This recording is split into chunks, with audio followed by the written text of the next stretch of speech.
G'day ladies and gentlemen, how y'all doing? ScottyD here from the Australia's Tabletop Wargaming Network, and welcome into one of our first 10th edition Wargaming highlights. So in today's Wargaming highlights for you guys, I am bringing the first 10th edition battle report that I have personally played. For 10th edition, I am playing against a great mate of mine, Bren, who actually got me into the hobby. And I am fielding Space Marines for the first time, not Death Watch, traditional Space Marines, and Bren is fielding Thousand Suns, and we're playing a 2,000 point match play tournament prep style game as well. And so it was really great to get the Marines out on the table, see how they actually do with a kind of a different build that I'm used to playing for my Space Marines. Now, we actually played this game the day after the Balance Dataslate had dropped in September. So it was really great to get use of the new points, the new balance rules with for devastating wounds and ruin changes for visibility and things like that as well, and really get into a good game and see how the Marines do perform. Now, you can find the army list for both of us down below in the video description if you are wondering in detail what we are running. But let's jump into the actual battle report for this game, ladies and gentlemen. G'day ladies and gentlemen, and welcome to another Wargames highlights here on the ATWN. We've got one of the first 10th edition Warhammer 40k games for myself, and I'm playing against one of my good mates, Bren. Oh, wrong way. How you doing, mate? G'day, good. So we've got Space Marines versus Thousand Suns here, and the mission for this one, we are playing Crucible of Battle with Chilling Rain and Purge the Foe. Now this is at our local store, well my local store I should say, Jolt Games. We have got the Uprising terrain set, as you can see, nice and balanced in terms of where everything is that you can make use of. Nice line of sight blocking, lots of stuff. We're using the latest Balance Dataslate dropped last night, as well as the points changes. And we're also using first level of ruins is fully line of sight blocked, so even if you could normally see through, you can't. So that's going to help in some spots as well. But we're going to run you through both of our lists. So for myself, for my Marines, I'm not running them as Death Watch, I'm just running bog standard Space Marines. So we have got a captain that has got Relic shields for +1 to wound, Mastercraft Power Sword and pistol. He's also got Bolter Discipline for sustained hits 1 for the unit he joins. We've then also got a Primaris Lieutenant with Relic Shield, Mastercraft Power Sword, Neo Voclite Pistol. There's got Artificer Armor, so 2+ save with a 5 up, feel no pain. We've then also got a Primaris Tech Marine. For my battle line units, I've then got 5 Intercessors. Then for the rest of the army, we've got a unit of 5 Incursors with Haywire Mines. We've got 5 Infiltrators with the Helix Gauntlet and Comms Array. We've got a unit of 5 Devastators with 4 Las Cannons. The Sergeant's got Power Fist and Stormbolter. We've then got a unit of 10 Sternguard Veterans, all with standard Sternguard Bolt Guns. 2 units of 5 Scout Snipers. 2 units of 5 Assault Marines with 2 Plasma Guns, Power Fist and Plasma Pistol on the Sergeant. We've then got 2 units of 3 Bikes. We'll just go Chainswords on the Sergeants, which are the Death Watch guys, and then 2 Grav Guns in the unit as well. 2 Redemptor Dreadnoughts as well, WYSIWYG, so Onslaught Gatling Cannons, Stormbolters, Plasma, and Icarus Launcher. And then we're testing out the Whirlwind for the first time in 10th edition. It's a really strong unit. I'm really excited to see how it goes. But Bren, why don't you run us through your list, my friend? So we've gone with a lot of burning. So we've got 2 units, 10 Rubric Marines with 8 Warp Flamers and the Soul Reaper Cannons. Ahriman at the head of 1 and an Exalted Sorcerer with the Umbralific Crystal at the head of another. Really fast. Ahriman's unit starts in the Rhino to give them that extra speed, compensate for the 5-inch move. We have a converted Zangor Shaman who is 10 inches, fairly quick, fairly decent at killing Marines. We, of course, have the big man himself, Magnus. No Thousand Suns army would be complete without him. Yep. Then we have the Demon Prince running around, and, of course, the Proof of Innocence, a Knight Tyrant. Yep. Ready to hopefully kill some Marines today. Yeah, and the Demon Prince doesn't have his wings today as well, so he's just on foot, which is going to be really interesting. So for this mission, Bren has decided to go with fixed objectives, so he's running Storm Hostile Objective and Behind Enemy Lines as his 2 fixed. I have chosen to go with Tactical. Bren is the defending player, so we're going to get into the deployment now. and we're going to go from there, ladies and gentlemen. All right, ladies and gentlemen, so we've just finished deployment. We haven't done we've done some infiltrators, but no scout moves or anything like that as of yet. So I'm just going to walk through what I've deployed. Bren got defender. I am the attacker in this situation. So we've got the whirlwind down on the bottom floor. Then the devastators are actually in front of them. I just couldn't get them in front because I deployed them afterwards. Then we've got 5 scouts up on top. Then going from left to right, we've got 3 bikes in that bottom left-hand corner, 5 scouts that have infiltrated, just towing into the terrain. We've got 1 Redemptor Dreadnought and the 5 infiltrators right next to each other. Then we've got the 10 Stern Guard right on that line with the 2 characters. On this side down here, we've then got the intercessors being on that corner, along with the Redemptor Dreadnought hiding behind that line of sight blocking crates. Then we've got another 3 bikes on the corner right here as well. And Bren, do you want to run through where you have deployed? So we've got the big Proof of Innocent, the Knight Tyrant, dead center, just sitting just on that objective there.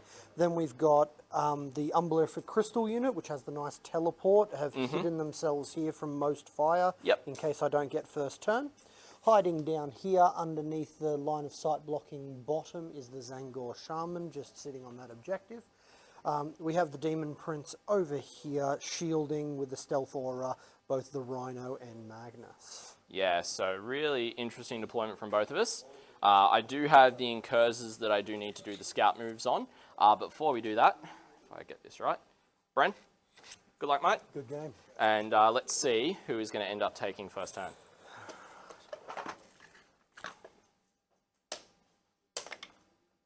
It is going to go to the Thousand Suns. So we're going to start the clock. We've got an hour 20 apiece because it is a tournament prep game. And we will come back after Bren's first turn. Alrighty, ladies and gentlemen, so end of battle round 1 for turn 1 for Bren. Bren, do you want to walk us through what you did, mate? Yeah, no problem. So I got the Rhino to move up 12 inches, evacuate the rubrics here with Ahriman, and then use Temporal Surge to move forward 5 additional inches to really get them up the board and hopefully push for next turn scoring behind enemy lines with the big unit. I then used Ahriman's nasty little free Cabal ritual to turn off the armor of the very dangerous Stern Guard with the 2 characters in it. I then moved up the 2 big guys here and focused fire of both Magnus and a Knight for a tidy just under 1,000 points worth of firepower into the unit, who did not have the ability to take even a single armor save, and wiped it off the board. That was about 350-ish, no, 325-ish points for that unit, so a lot of firepower. I used the Flamers from the rubrics here with Ahriman's +1 to wound to really get rid of a small unit. Incursors, got rid of those. Incursors, so that I've got a good solid control over the midfield, and I used the Umbellific Crystal to appear to teleport from safely behind cover turn 1 straight over here and claim the objective. So I've currently, at the end of my first turn, locked down 3 objectives. I've got 2 people on the backfield here. I've got very clearly 2 giant monsters moving on the midfield, and I've got the Rhino holding that objective and holding this objective. So hopefully that'll be enough to get me that Purge the Foe of the more objectives than Scott when he finishes his turn. So over to my turn. We'll do what secondaries I get, because it's going to be important. We get Investigate Signals and Deploy Teleport Homers. I'm probably going to keep both of those at this stage. And so, we're going to go into my turn 1 to see how I retaliate into the monstrous turn 1 that Bren has had. Alrighty, so that is the end of battle round 2, end of turn 2 for Bren. Bren, do you want to run us through what you did? Yep, so I was really hoping that my boys would do a bit more damage here against the Dreadnoughts, but those things are truly, truly monstrous. We had Magnus get into the back line behind here. He completely wiped the Devastators. And the, what was that unit they had? Incursors? Intercessors. The Intercessors. And the Intercessors with the Tech Marine. He comfortably got rid of those with a little bit of help from the Proof of Innocence. Managed to get rid of those units. Managed to put a little bit of damage up here on the snipers. On the snipers, which is all good. The Rhino continued to hold the objective, and I'm looking pretty tidy with 4 objectives currently under my control. I'm hoping I can keep it that way Well, at least hopefully keep 2 of them that way for more VP and Purge the Foe. Yep. And at least I'm a little bit behind enemy lines. Yeah, so we'll get 2 points on behind enemy lines. Technically 3 points, actually. And then my secondaries, what do we get?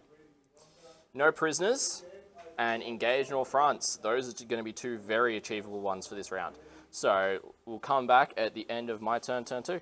Alrighty, ladies and gentlemen, so that is the end of turn 2 for me. I was able to bring in the Assault Marines into the other 2 table quarters to score engage on all fronts for max points. The bikes also did charge into the Rhino to take that objective from Bren. We did disengage the Redemptor over here, put some firepower into Magnus, and then re-engaged with a reroll to get into there. Another Redemptor charged into Magnus, did a little bit of damage, but then got piked in response. So really not looking great. I'm having to kite around a lot and avoid stuff. However, I did max score both of my secondaries. I do score 8 points on primary as well. So the current score is 31 to 21. Bren is currently winning 31. I've got 21. So going into turn 3, I've got some points to make up. But we'll go from there, ladies and gentlemen. All right, ladies and gentlemen, so that is the end of Bren's turn 3. Do you want to walk us through what happened, brother? Yeah, so I have managed to purge 3 units off the board, getting rid of those. I've left the jump pack guys back here in a bit more of a sorry state, and hopefully not enough to take the Demon Prince. Yep.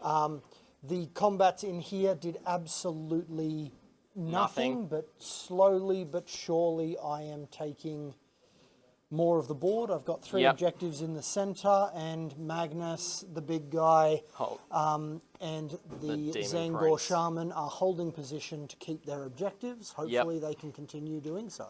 Yep, so going into my turn 3, we get Extend Battle Lines and Cleanse. That's actually going to be pretty easy to achieve for me. I should be able to score some points in some places. So we shall see what happens from here, ladies and gentlemen. Alrighty, everyone. So that is the bottom of my turn 4. Turn 3. Not that deep in the game, even though it seems like it. So not too much happened, really. The bikes into the Rhino, it's still a slugfest, but we're able to do some wins to it this turn, thanks to Oaths. We did kill the Zangor Shaman and the Sorcerer that was holding that top objective. The bikes did do Cleanse on it as well to score me some points. But really, this game is quite well in Bren's hands. Current score is 46 to 32. And so we're going in the top of 4, and Bren has still got the big stuff around, and I do not. So let's see what happens. I am expecting a tabling here for the Marines, unfortunately, but we'll see what happens. Alrighty, guys, so that is the end of Bren's turn for turn 4. Do you want to walk us through what happened? Yeah, I killed 3 units, making sure that I'll tick up next turn for Purge the Foe to 48 out of my maximum 50 points. I managed to wipe the bikers off that objective, scoring me the Storm Hostile objectives. I'm getting ready to retake that one with Storm Hostile objectives because I gave it back to him as soon as his turn starts, so that I can come back, take it off him, get those extra 4 victory points and rescore behind enemy lines. Yep. I've managed to maintain control over the center and that side objective. Yep. While he has control over here and in the backfield. I'm in a quite strong position at the moment. Yeah, so I'd agree. Now it's just time to pass over to Scott's turn. Yeah, so going into my turn, let's see what secondaries I end up getting. Behind enemy lines and overwhelming force. Interesting. Overwhelming force is possible. Behind enemy lines is also possible, but it's a lot harder. But we'll see how we go. We'll see if we can get in this turn, ladies and gentlemen. Alrighty, ladies and gentlemen, so that is the end of my turn 4. And it was quite a successful turn 4, I will say, because the Whirlwind was able to kill that Rhino. Oaths of Moment pulled through, got the 3 wounds through, rolled 6 for the number of shots. So quite a good roll. The bikes did stay up on that objective, which does actually mean that going into turn 5, Bren, he will only score the 4 points on primary, because I am denying him. I will score 2 points on primary, because I'm capping primary. 48 out of 50. Yeah, he'll max primary this turn. which is big. It pretty much secures the game. But yeah, been really interesting. There's literally 3 models left for Bren, and I've got 4. So really bloody. Let's see how turn 5 goes. Alrighty, ladies and gentlemen, so that is the end of the game there. We did a real quick turn 5. Magnus managed to come around and nuke that whirlwind pretty convincingly. And then the Castellan towed into the mine deployment zone, but behind enemy lines need you to be wholly within. So he probably could have advanced there because he didn't have anything to shoot at to get in if he wanted to. And then Demon Prince still sitting on the back. And then my bikes are capping that top objective there. I did use my CP to discard. I did draw, bring it down and storm hostile objective, but because I didn't want to score either of them, I used my CP, discarded one at the top of the command phase, got Secure No Man's Land to get some extra points, which was nice. On primary, I do end up controlling one more objective. So the end result of the game, Bren scored 63 to my 49, which is a really solid game. So, Bren, thanks for the game, mate. Yeah, good game. Thanks for coming on and jumping on the network for another bat rep. It's always great. And yeah, that's going to be it for this one, ladies and gentlemen.